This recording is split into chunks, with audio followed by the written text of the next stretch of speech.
Hello दोस्तों, मैं L के निराला आप लोगों को अपने ही चैनल पे बहुत बहुत स्वागत करता हूँ। चलिए आज हम लोग पढ़ने वाले हैं क्लास 10th का बायोलॉजी जीव विज्ञान, जिसमें चैप्टर 6 होने वाला है जनन, जिसको इंग्लिश में बोलते हैं रिप्रोडक्शन। तो चलिए इसमें हम सबसे पहला टॉपिक पढ़ते हैं मुकुलन, जिसको इंग्लिश में बोलते हैं बडिंग।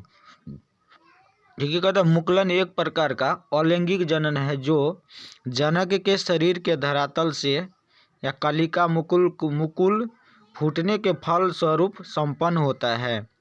तो देखिए मुकुलन एक प्रकार का अलैंगिक जनन है। तो इसमें जो है जनक के शरीर के कलिका से मुकुल के फटने के फलस्वरूप संपन्न होता है। तो देखिए यहाँ पे जैसा कि आप लोग देख पा रहे हैं कि ये जैसे कि ये जनक हो गया है ना, और इसका देखिए यहाँ पर ये जो है कलिका यहाँ से निकल रहा है थोड़ा थोड़ा। यहाँ देखिए ये थोड़ा बड़ा हो गया और इसमें से ये क्या हो गया कि ये कट के हट गया इससे, मतलब इसके शरीर से ये अलग हो गया। और ये अलग हो करके देखिए ये अपने जनक के जैसे मतलब ये विकास कर रहा है। ठीक है, तो यही था मुकुलन, जो कलिका के रूप में अपने जनक के शरीर से मतलब फूटने के फलस्वरूप बनता है या अलग होने के फलस्वरूप बनता है। चलिए अगला पॉइंट हम लोग समझ लेते हैं।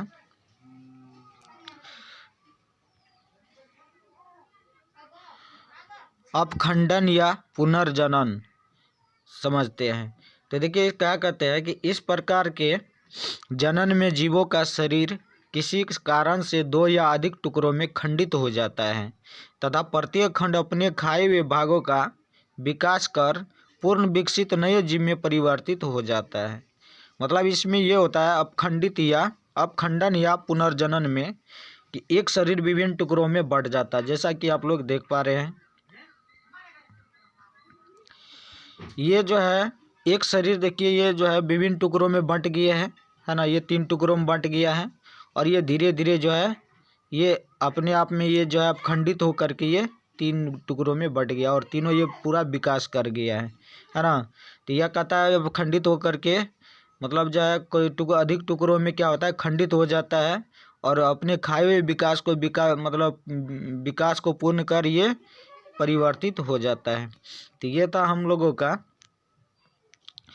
अपखंडन या पुनर्जनन। चलिए अगर हम लोग पढ़ते हैं बीजाणु जनन, जिसको बोलते हैं स्पोर फॉर्मेशन। ठीक है, कहता है कि इस प्रकार के जनन में सामान्यतः थैली जैसी बीजाणु धनियों का निर्माण होता है जिसके अंदर छोटे छोटे बीजाणु स्पार पाए जाते हैं।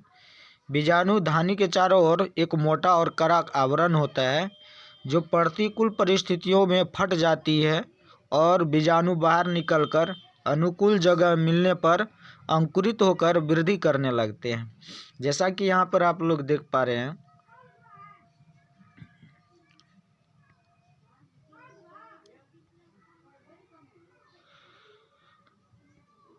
जैसे देख रहे हैं कि ये ऊपर वाला जो भाग है ये है ना, ये वाला भाग ये कभी कभी क्या होता है कि बीजाणु धानी जो होता है ये बीज का जो ये होता है इसको बीजाणु धानी बोलते, बीजाणु है। ये क्या होता है कभी कभी नीचे गिर जाने से ये जो है अपना अनुकूल मौसम पा करके फिर से इसमें से क्या होता है बीज निकल आता है ना। तो यही है बीजाणु जनन, जो बीजों द्वारा जनन होता है। चलिए आगे हम लोग पढ़ते हैं पौधों में कायिक प्रवर्धन। देखिए जब किसी पौधे के तने, जड़ या पत्ती जैसे कायिक भागों से नया पौधा बनता है तो इसे कायिक प्रवर्धन कहते हैं। यह एक अलैंगिक जनन प्रक्रिया है। कायिक प्रवर्धन प्राकृतिक और कृत्रिम दोनों तरीके से हो सकता है। तो देखिए कायिक परिवर्धन मतलब हो गया, आप लोग समझ पा रहे हैं, कहता है जब किसी पौधे के तने, जड़ या पत्ती जैसे कायिक भागों से नया पौधा बनता है तब इसे क्या कहते हैं कायिक परिवर्धन कहते हैं। जैसा कि आप लोग देख पा रहे हैं ये क्या होता है, ये आलू है ना, ये आलू है। इसके बाद ये जो है देख रहे हैं कि ये अदरक है और इस तरह से ये सब क्या हो गया, ये कायिक परिवर्धन का उदाहरण हो गया। चलिए अगला हम लोग समझ लेते हैं ऊतक संवर्धन। उत्तक संवर्धन, देखिए कहता उत्तक संवर्धन किसी जीव की कोशिकाओं या ऊतकों को कृत्रिम माध्यम में बढ़ाने की तकनीक है। इसे माइक्रो प्रोपेगेशन भी कहा जाता है। इस तकनीक का इस्तेमाल पौधों और जानवरों के दोनों के ऊतकों पर किया जाता है। पौधों के ऊतकों पर किए जाने वाले ऊतक संवर्धन को प्लांट टिश्यू कल्चर कहते हैं। तो देखिए इस तरह का ऊतक संवर्धन में कृत्रिम जो है बढ़ाने के लिए किया जाता है। जैसा कि आप लोग देख पा रहे हैं, ये जो कृत्रिम रूप से इसको मतलब ऊतक को वृद्धि कराने के लिए बढ़ाने की तकनीक है, जिसे माइक्रो प्रोपेगेशन भी कहा जाता है। इस तकनीक का इस्तेमाल अधिकतर जो है पौधों और जानवरों दोनों के ऊतकों पर किया जाता है। यही है हम लोगों का ऊतक संवर्धन। तो आई होप आप लोगों को ये वीडियो समझ में आया होगा।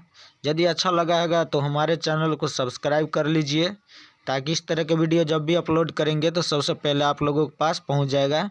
वीडियो में बने रहने के लिए बहुत बहुत धन्यवाद। फिर मिलते हैं नेक्स्ट वीडियो में, तब तक के लिए जय हिंद।